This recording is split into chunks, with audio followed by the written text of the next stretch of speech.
Pero les quiero preguntar una cosa. Según ustedes, ¿cuál es el verbo que nos embonan los mexicanos? To be. To be, to be, to room, purrún. No, ¿cuál es el verbo que nos el verbo que nos describe, vamos a decir? Está bien, dilo. Es el verbo que sería el verbo que según ustedes describe a los mexicanos. Robar, corromper. Corrupción no es verbo. No puede ser. Chino, corrupción no es verbo. Corrupción. Ah, sí, pues entonces corrupcionar. Corruptionation, ¿no? Robar, corrupcionar o corromper más bien sería, ¿no? Corromper, chingar. Corrompido, no, que no es verbo. Corrompido no es verbo, es sustantivo. Ay, sí, como diría Arjona, no es verbo, es sustantivo. Corrompiendo, que es gerundio, órale. No, a ver. Chingar, no, yo creo que chingar es un verbo y en este momento le están cambiando para que los... ya, por favor, señor, usted dice peores palabras que uno. Además, a ver, es un verbo muy mexicano, revelador de nuestra relación con la madre, con las mujeres. Chingar evoca nuestro ser macho en un país de máscaras, como escribió Octavio Paz en El laberinto de la soledad, señora, en la década de los 50. O sea, perdón. En el caso del Potro, ¿cuál sería tu verbo, Potro? Molestingar, ¿no? Desfalcar también podría ser otro verbo. Sobornar, videograbar puede ser otro verbo, ¿no? Ahorita que está muy de moda. Pero ¿acaso el verbo que creo que nos viene, como dice el clásico, como anillo al dedo, es el de aguantar? Piénsenlo, aguantar. Cosa de pensarlo un segundito, señora, señor. ¿A poco no los mexicanos aguantamos y hemos aguantado... Iba a decir décadas, pero más bien son siglos. Aguantar durante siglos. ¿Cuánto hemos aguantado los mexicanos a la clase política que se adueñó de México desde que este país es patria? Aguantas porque aguantas. Miles de feminicidios y las mujeres aguantan. Miles de millones de pesos desfalcados, estafados, y los mexicanos aguantan. Millones de ejemplos de impunidad en el delito que usted me diga y aguantamos. ¿Cómo se explican, por ejemplo, los miles de contagios y muertes por la COVID en México y el manejo de la crisis del gobierno mexicano, si no tomando en cuenta que los mexicanos aguantan que no se hacen pruebas, que manipulan los datos, que el vocero se pelea con los medios de comunicación, que el vocero se pelea con los reporteros, y aguantas? Sistemas de salud y educación de la fregada. Y aguantas. Violencia en los hogares mexicanos. Y el verbo es aguantar. ¿Será una cuestión a lo mejor cristiana esa de que hay que aguantar la cruz?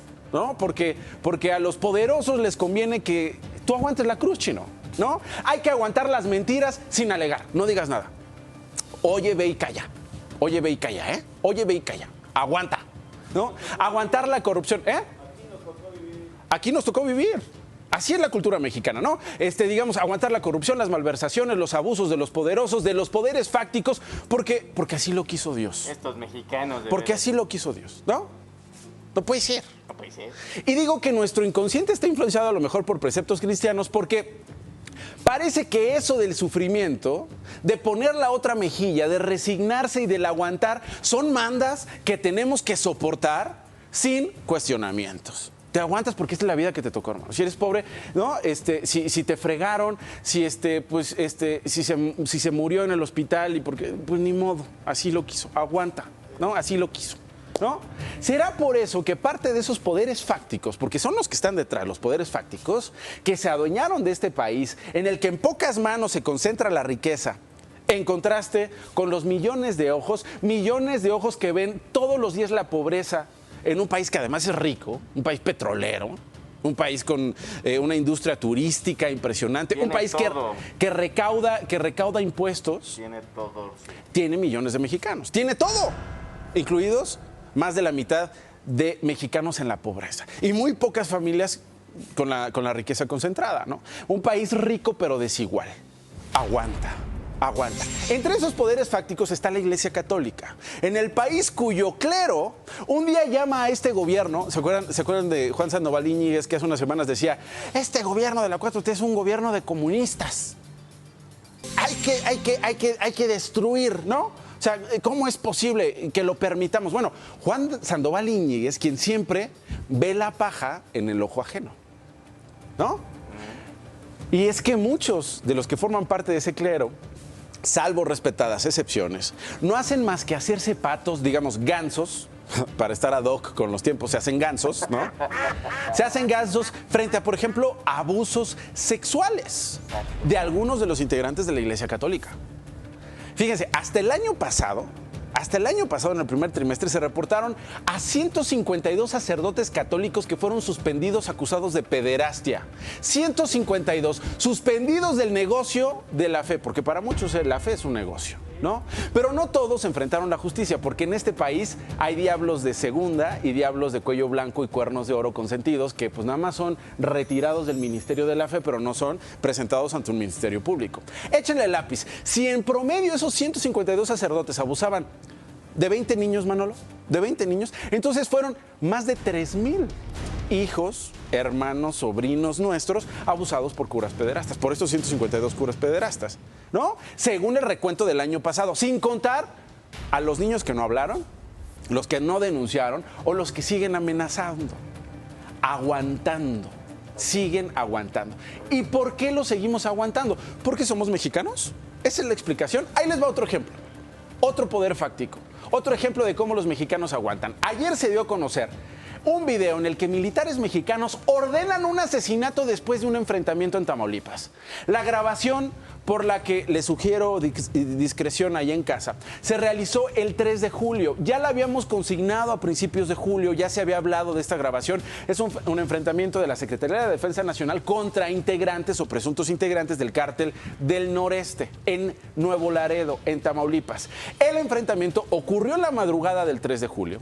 Un convoy militar patrullaba una avenida en Nuevo Laredo, allá en el noreste de México, donde opera este grupo criminal, cuando un grupo de civiles armados, algunos vestidos también como militares, atacó a este convoy a balazos. El convoy reaccionó y las escenas no son de Irak, ¿eh?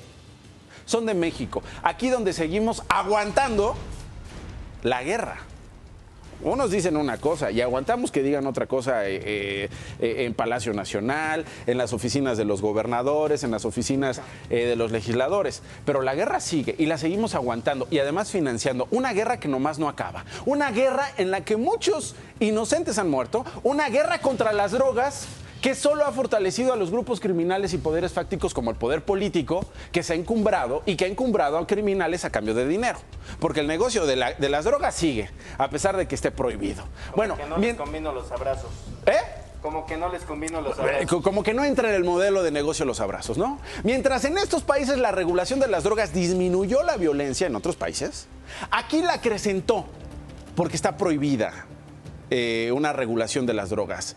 Tanto que al mismo tiempo siguen creciendo las riquezas de los que trafican con las drogas ilegalmente. Pues no lo entiendes, hermano. Pues no que si las drogas están en la calle todos perdemos, no, parece que alguien gana, algunos ganan. Los soldados en ese entonces rodearon a unas camionetas contrarias y se ve, después de la balacera, en una camioneta que recibió más de 200 balazos según los primeros peritajes, alguien que levanta la cabeza de la parte trasera de la pick-up, de la tinaja que se llama, ¿no? De la pick-up. Se levanta y entonces mire lo que sucede cuando esa cabeza de la pick-up se levanta. Aquel día murieron 12 civiles según la cuenta del ejército.